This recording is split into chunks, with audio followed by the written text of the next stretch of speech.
Ciana ni Rose na Fred nimakinyitio igotini na guthomerwo thitango na kuria manyititwo na mahitia wa Uici wa Ciana. Ekuirwo aya manyititwo thutha wa mwandiki munene gukorwo kana mwandiki umwe wa mohoro gutua gukorwo akineana uhoro uyu na kuria kwirikanite ati thuguri iri ikoretwo igithii na mbere thibitariini wa malusi ya wendia wa ciana ni ikoretwo ikiongerereka.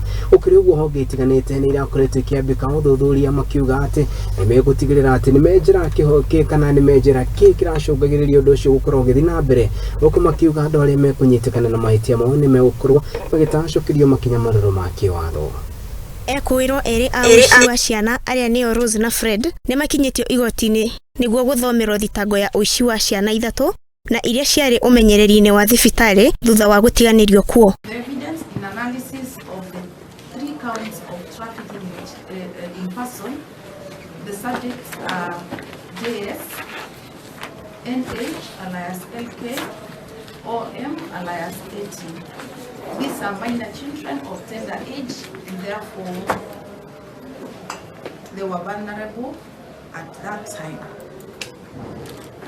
As demonstrated in the video clip or in the documentary, the first accused person is seen having lengthy discussions with Rose, or 3 meetings, as I have said earlier, were held, and accused person is heard expressing some fears that this discussion should be held in confidence. Discussion Riboti yo ni ya gututwara kahinda-ini gaitu ka mbere ga gwiki